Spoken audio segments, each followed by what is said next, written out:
Joining me right now to react is Louisiana Congressman. He is House Minority Whip. Congressman Steve Scalise is a member of the Energy and Commerce Committee. Congressman, you will be questioning these executives today at the hearing. What can we expect? Where do you want to focus? Well, good morning, Maria. Good to be with you. And it seems like Democrats have amnesia, as the Wall Street Journal pointed out today in their opinion piece, because it's Joe Biden, Nancy Pelosi, and her counterparts who have limited the supply by shutting down oil production, not allowing any new leases. And frankly, the leases they keep talking about that oil companies have, they've put every roadblock from every federal agency in the way so that they can't produce on those leases.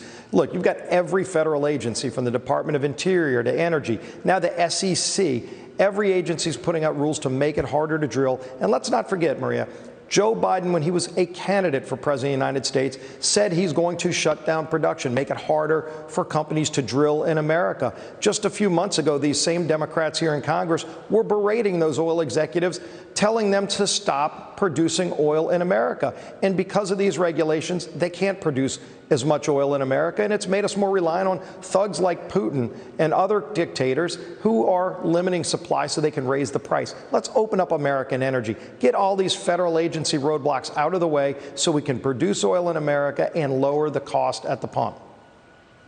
Well, don't forget about Iran. The president is right now wanting to get the U.S. back into this JCPOA nuclear deal with the Iranians so that Iranian oil can be on the market. But look, Congressman, we all know that the price of oil and gasoline is achieved in the global market, and it's all based on supply and demand for the global market. But if the president can't blame the oil companies, who's he going to blame? Oh, look, everybody knows it's Joe Biden who's caused these high gas prices. Look, Joe Biden right now in this Iran deal you talked about is also negotiating with Putin. Why would anybody in America be negotiating with Vladimir Putin? Yet that's what Joe Biden is doing to try to help Iran get a nuclear weapon. Why not make energy here? Because by limiting supply in America, which Joe Biden bragged about as a candidate, and Nancy Pelosi and her liberal lieutenants are bragging about, by limiting that supply, they allow cartels, monopolies like OPEC, like these dictators, from Russia, Venezuela, Iran. They don't want to increase supply because they want the price to be high. And the price is high because they won't allow America to produce. We're a free market economy here. We believe in increasing supply if demand's high and the price is high so we can lower the price. But Joe Biden won't let that happen through all of his regulations. Let's get the regulations out of the way to actually allow America to produce cleaner, by the way, than all those other countries. We have better standards. We will have reduced carbon emissions if we make more in America.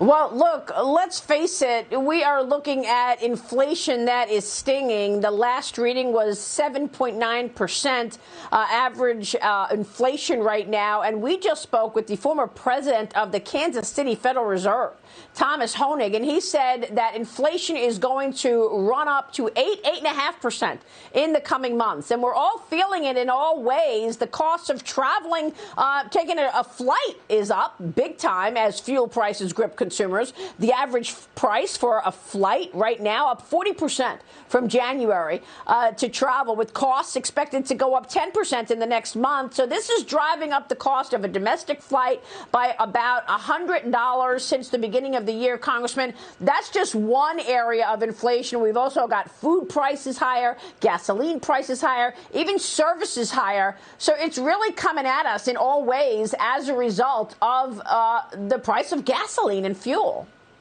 Yeah, Maria, and you know who pays the most from Joe Biden's inflation?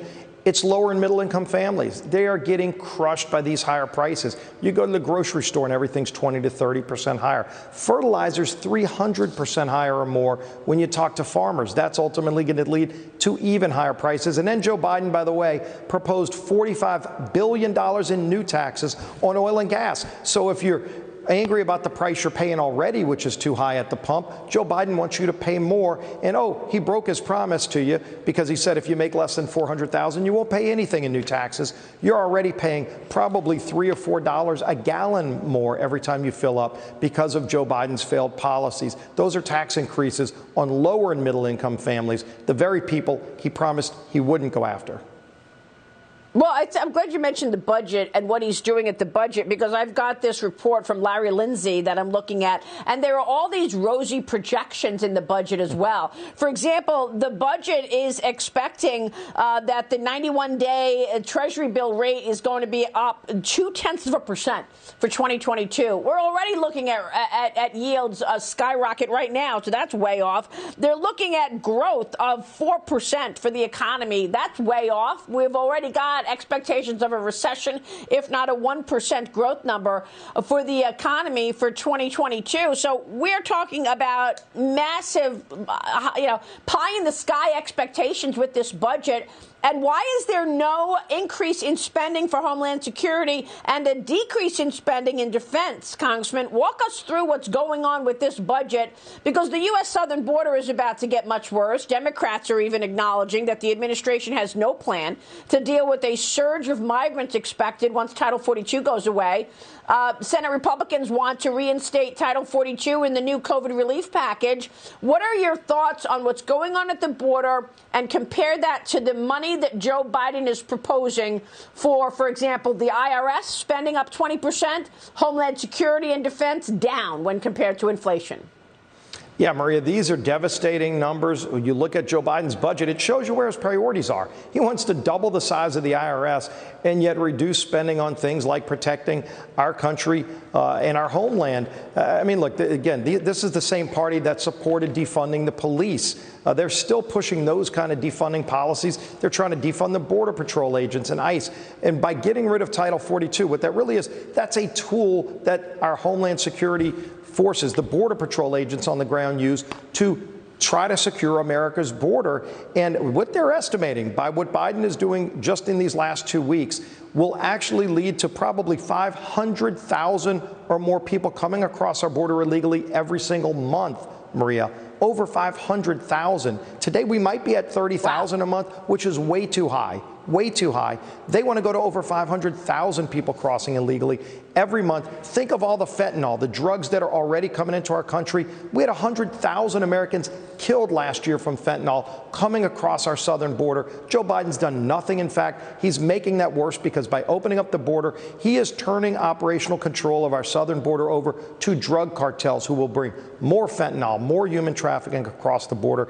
It is a national crisis. It's a national disgrace that Joe Biden created. He could reverse this today. We on the floor today, by the way, are going to be bringing up Congresswoman Yvette Harrell's bill that actually reinstates Title 42. We're going to bring and force a vote on that today. Let's see where that goes.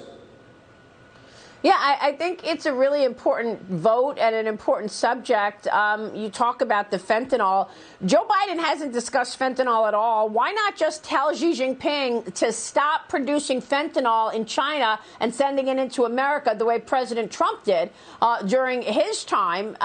This illicit narcotic is made in China, and it's trafficked through Mexico into the United States.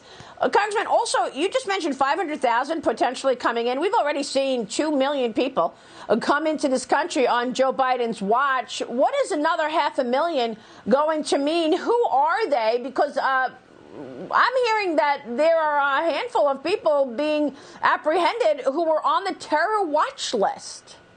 Yeah, Maria, and when I said 500,000, that's 500,000 every month. You're talking about 6 million more just in the next year if Joe Biden gets his way. As you said, we've already identified, from what they've told us, at least 4 people that are on the terrorist watch list that they apprehended. They won't give us real numbers. They won't tell us how many people have come across or where they've gone. Which states have they gone into? You know, look, you've got governors going. Unbelievable. They're trying to find this out. They don't know. When we're in the majority, by the way, Maria, we're going to get these answers. We'll find this out. But in the meantime, what he's doing is causing much more than a catastrophe at the border. This is a national crisis. Every city is a border town now because they're sending them all throughout the country, and nobody, no governor, no mayor, knows how many are going to show up tomorrow at the bus station. Well, we didn't hear that subject come up yesterday when President Obama visited President Biden to celebrate the Affordable Care Act, no less. Congressman, real quick on the way out, your thoughts when you saw Obama at the White House again yesterday. Yeah, isn't it interesting? When Joe Biden's poll numbers go down, he tries to blame everybody else for the crises he creates. And then when that doesn't work, he tries to bring back Obama and hope that, that Obama can help increase his poll numbers. Everybody knows what a debacle this Biden administration has been to working class families. Like, it's everybody's paying higher costs for everything. It hits lower income families the hardest. Joe Biden is making it worse instead of fixing these problems with us. We've got solutions. We're going to keep pushing for them. It's a shame the president's the main opposition. Congressman, we'll be watching all of that. Thanks very much for being here this morning. Congressman Steve Scalise joining us this morning. We will take a break.